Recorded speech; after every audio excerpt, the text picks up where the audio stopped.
North میں and of the world ہے Norway میں،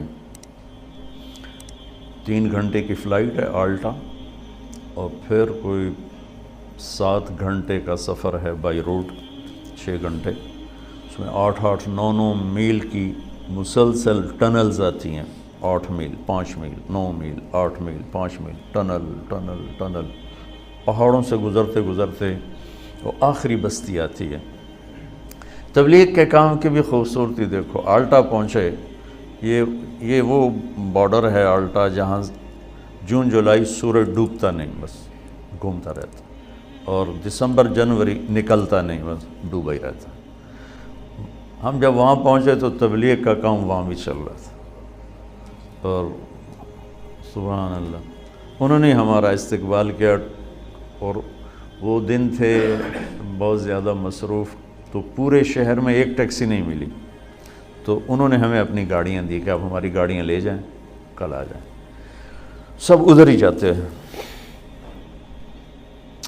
تو جب میں وہاں پہنچا، اس سے پہلے ایک بستی ہے 1 گھنٹہ پہلے ڈرائیو یا پونا گھنٹہ، وہاں پہنچا تو وہاں بھی 10 مسلمان ملے، اور پہلا جو ملا اس نے تبلیغ میں 10 دن لگائے ہوئے تھے، اسی نے ہمارے ہوٹل کا انتظام کیا، اور پھر وہ ہمارا گائیڈ بن کے گیا۔ تو جب ہم قریب پہنچے تو دھند چھا گئی، یہ جو ہمارے ہاں سردی میں آتی، ہر شے بند۔ میں کہا یا اللہ ایڈا تھکتے آیا تے اگو آئے بلاں گل چھڈی، مہربانی کر 2 منٹ نو روپرا کر، میں ویکھاں تو صحیح، میں تو آیا ہی ویکھن واسطے۔ خیر پتہ نہیں کوئی قبولیت کی گاڑی تھی، وہ ایک ریلا آیا بڑا خوفناک قسم، گزر گیا اور پھر چمک۔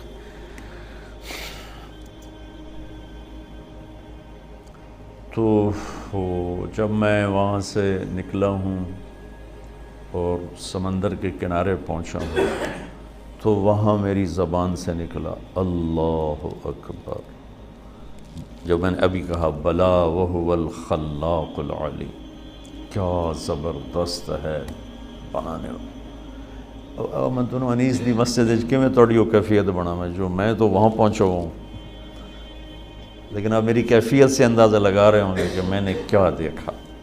اور میرا اللہ کہتا ہے تو مچھر دا پر ہے، تو میں ایویں ہی بنا چھڑی، مچھر دا پر لا تساوی جناح بعوض، یہ تو مچھر دا پر بھی نہیں، تسی آؤ تو صحیح، میں کہا بنایا کی ہے توڑے واسطے۔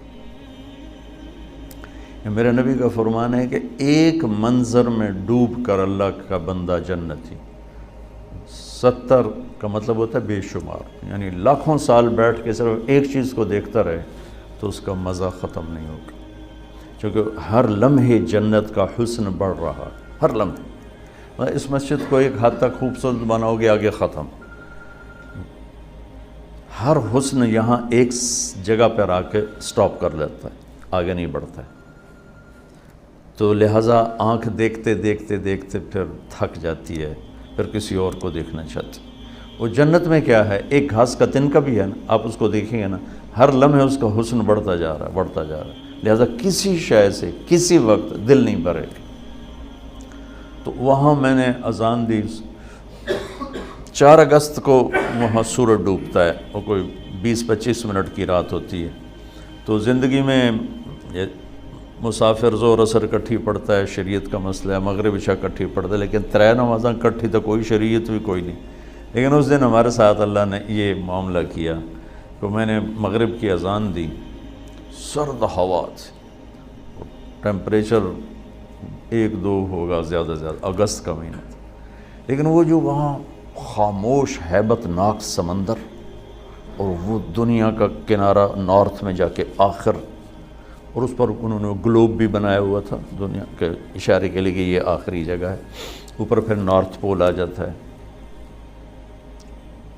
دیکھو گے تو تم کہو گے اللہ اکبر، اوہ جو میں نے کہا نا اللہ اکبر اللہ اکبر، میں نے اذان دی، اس دن میں نے پتہ لگا کہ اللہ اکبر ہوندہ کی ہے، ایسے تو سپیکر منہ دیتا تو شروع ہو گئی۔ جب میرے سامنے اللہ کی قدرت کھلی ہوئی تھی، اس کی ہیبت کھلی ہوئی تھی، اس کی شہنشاہی بادشاہی کا جلال تھا، اور میں اس کو دیکھ کے کہہ رہا تھا اللہ اکبر۔ زندگی گزر گئی اذانیں دیتے، وہ پہلی تھی آخری اذان ہے، ایسی اذان دل بھی کہہ رہا تھا اشہد ان لا الہ الا اللہ، زبان بھی کہہ رہی تھی اشہد ان لا الہ۔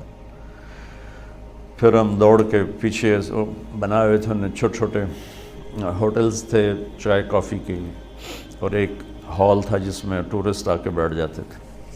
تب ہمارے پاس 20 منٹ تھے، اس میں ہم نے مغرب بھی پڑھنی تھی، عشاء بھی پڑھنی تھی، فجر بھی پڑھنی تھی، رات ہی 20 منٹ دی ایسے، تو اذان دی، بھاگے بھاگے آئے کمپا۔ اچھا، وہاں جا کے مجھے پتہ چلا کہ اللہ نے ہمیں چاند کا کیلنڈر کیوں دیا۔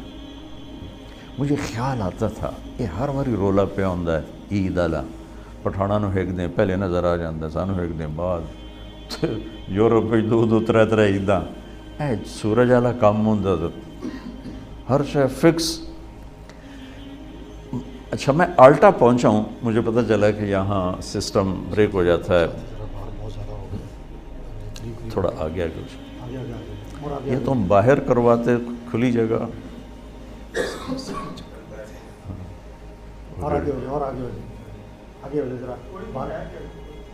چلو ٹھیک ٹھیک ٹھیک۔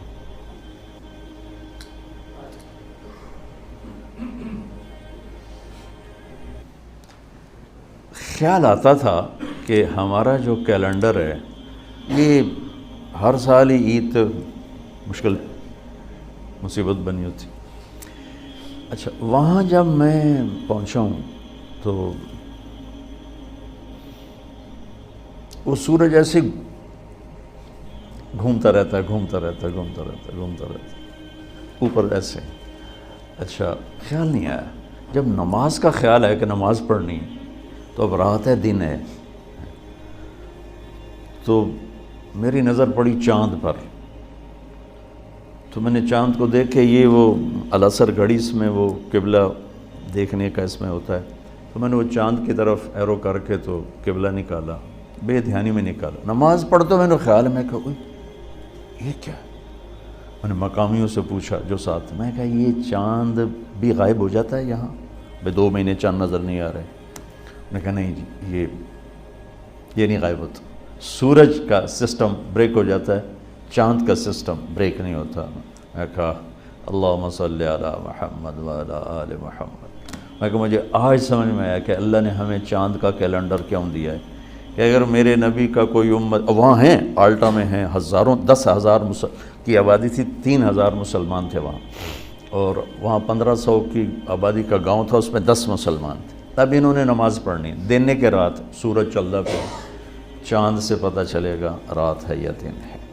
تو چونکہ میرے نبی عالمی نبی ہیں، رحمت للعالمین ہیں، کافۃ للناس بشیر و نذیرہ ہیں، دنیا کے آخری کناروں تک کے نبی ہیں، تو اللہ نے میرے نبی کو وہ کیلنڈر دیا جو کہیں بھی فیل نہیں ہوتا ہے۔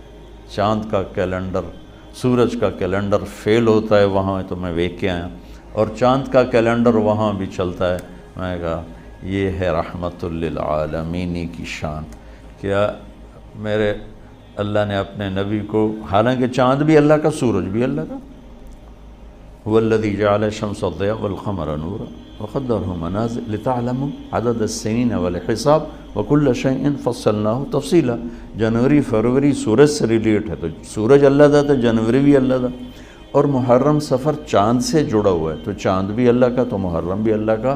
تو وہ کافروں کا اور یہ مسلمانوں کا ایسی بات نہیں ہے کہ کوئی تعصب ہو، اللہ نے اپنی قدرت سے اپنے حبیب کے لیے چاند چنا، تاکہ دنیا کے کسی بھی کنارے پر امتی موجود ہو تو اس کو نماز کے لیے ٹائم معلوم ہو، اس کو روزہ رکھنے کے لیے ٹائم معلوم ہو۔ تو خیر، میں آپ سے عرض ہی کر رہا تھا کہ اللہ تعالیٰ نے اس مسافر خانے کو اتنا خوبصورت بنایا ہے کہ انتہا کو حد کر دی ہے۔ تو جس کی وہ تعریفیں کر رہا ہے روزانہ پورے قرآن میں، جنات عدن تجری من تحتها الانہار، جس کو اللہ کے نبی نے فرمایا کہ اللہ نے جنت الفردوس کو اپنے ہاتھوں سے بنایا۔ اب کتنا ہی بڑا گھر بنائے، کیا علاج ہے موت کا؟ کیا علاج؟ سب سے بڑا گھر دنیا میں بنایا تھا ایران کے بادشاہ خسرو پرویز، 11,000 پلرز پر وہ گھر کھڑا کیا گیا تھا. تسی تو بڑے بڑے گھر بنانے بیٹھے ہو, 11,000 پلرز پر وہ گھر کھڑا کیا گیا تھا, اور 40 مربع میل میں تھا وہ, 40 مربع میل. اور اس میں پوری دنیا سے کہ حسین ترین 3,000 باندیاں اس میں چھوڑی گئی تھیں اس کے حسن کے لیے, اس کی زیبائش کے لیے. اور جنگل میں 900 ہاتھی چھوڑے گئے تھے اس خسر پرویز کی ہیبت کو. اس لیے ہاتھی بڑی طاقت ہوندی ہے تو ہاتھی چھوڑے ہوئے تھے. اور اس کے نیچے 100 بڑے بڑے ہال تھے جو سونے چاندی سے بھرے ہوئے تھے, اور اس کو اس میں 10 سال رہنا نصیب نہیں. اور رومن امپائر اس وقت دب رہی تھی تو اللہ نے قرآن اتارا, الف لام میم غلبت الروم فی ادنی الارض وہم من بعد غلبہم سیغلبون. کافر ہمارے نبی کو اور مسلمانوں کو تانا دے رہے تھے, تم کتاب والے ہو اور عیسائی بھی کتاب والے ہیں, ہم بھی بغیر کتاب کے ہیں اور ایرانی بھی بغیر کتاب والے کتاب والوں کی پٹائی کر رہے ہیں, ہم بھی تمہاری کریں گے. تو اس پر اللہ نے یہ آیت اتاری ہے, کوئی حال نہیں, آج جو مار کھا رہے ہیں کل انہیں جیت جانا ہے. اس پہ شرطیں لگ گئیں. وہ شرط لگانا اس وقت کوئی ایسا منع نہیں تھا, تو ابو بکر صدیق اور ابی بن خلف کی شرط لگی, 100 اونٹ کی شرط لگی, 10 اونٹ کی شرط لگی. تو اللہ تعالیٰ نے روم کو پھر فتح دی اور انہوں نے اس سارے محل کو آگ لگا دی, وہ راکھ کا ڈھیر بنا دیا اس پورے محل کو. اور مسلمانوں میں سب سے بڑا گھر بنایا عبد الرحمن نے. عبد الرحمن الناصر اسپین کا بادشاہ تھا 300 ہجری میں. وہ 4,316 پلر پر تھا وہ گھر, 4,000. اب اس کے کھنڈرات نظر آتے ہیں, لیکن یہ اتنا بڑا تھا, یہ اب وہاں اسیس نہیں ہوتا ہے اور کسی کو پتہ بھی نہیں. مجھے پتہ تھا تو میں نے وہاں سے وہ اس میں قرطبہ میں پوچھ کے وہ مجھے پھر وہاں لے گئے, تو میں اس کے اوپر کھڑا ہوا دیکھ رہا تھا. 25 برس میں وہ گھر تیار ہوا تھا. 1,000 مستری اور مزدور اس پر کام کرتے رہے تھے, اور 10,000 خچر سامان لانے کے لیے تاکہ رسد نہ ٹوٹے, پیچھے سے رسد نہ ٹوٹے. اور اس میں جگہ جگہ پارے کے تالاب تھے, پارے کے, سورج کی نقل و حرکت کو سامنے رکھ کر. تو جب وہ سورج کی شعائیں پارے پر پڑتی تھیں تو پارا تو اٹھاتا نہیں, ہلتا ہے, تو اس سے ریفلیکشن میں جو شعائیں جب پڑتی تھیں محل پر تو پورا محل ایسے ڈانس کرتا نظر آتا تھا, ایسے ایسے. تو جو داخل ہوتا تھا شروع میں تو وہ ایک دم سمجھتا ہے تو ڈھانڈا پہ ہے, پھر تھوڑی دیر کے بعد اس کو پتہ چلتا ہے کہ یہ تو پارے کی شعائیں ہیں جو اس کو ایسے ایسے ایسے ایسے ایسے ایسے ہلا رہے ہیں. یہ میں آپ کو, میری گل لمبی ہو گئی, انسانی مزاج بتا رہا تھا. تو تھوڑا کہ انسان کے مزاج میں حسن پرستی ہے, لیکن ایک چیز کا طلبگار ہے پھر اس کا طریقہ نہیں پتہ. گھر خوبصورت ہے انہیں پتہ کیوں کرنا ہے, کپڑا کیسے خوبصورت ہو, گاڑی کیسے خوبصورت ہو, یہ سارا اس کو پتہ ہے, لیکن زندگی کیسے خوبصورت ہو یہ اس کو پتہ کوئی. اتنا بڑا گھر ہو اور اس میں زندگی ویران ہو تو مزہ تو نہ ہے. زندگی کیسے خوبصورت گزاروں کہ میرا من بھی خوبصورت بنے, میرے اندر خوشی ہو. 100 بار چمن مہکا, 100 بار بہار آئی, دنیا کی وہی رونق, دل کی وہی تنہائی. تو کیا فائدہ اس 100 بار چمن کے مہکنے کا اگر میرا ہی دل ویران اور اداس ہے. کیا لطف انجمن کا جب دل ہی بجھ گیا ہو, دل ہی مصیبت خانہ بجھا پڑا ہو. تو بڑے گھر چھوٹے گھر کیا معنی رکھتے ہیں, بڑا کاروبار چھوٹا کاروبار کیا معنی رکھتے ہیں. یہ علم کہ میری زندگی خوبصورت ہو, یہ صرف اللہ نے اپنے نبی کو دیا اور اعلان کیا کہ اگر زندگی کو خوبصورت دیکھنا چاہتے ہو تو بس پھر میرے نبی کے در پہ جھکنا پڑے گا اور کہیں سے نہیں ملے گی. یہ علم بھی یہاں سے ملے گا, یہ سرمایہ بھی یہاں سے ملے گا, اور یہ طریقہ بھی یہاں سے ملے گا, راستہ بھی یہاں سے ملے گا, باقی سارا اندھیرا ہے. لقد، یوں میں نے آیت پڑھی، لقد کان لکم فی رسول اللہ اسوۃ حسنہ، کہ اگر تم اپنی زندگی کو حسین دیکھنا چاہتے ہو، خوبصورت بنانا چاہتے ہو، میرے نبی کا طریقہ اپنا، کہ اس کے اندر دل کی زندگی چھپی ہوئی ہے، کیونکہ دل جو زندہ رہتا ہے وہ ان کپڑوں سے نہیں، ان کھانوں سے نہیں، اس کی زندگی کا راستہ میرے نبی لے کر آئے۔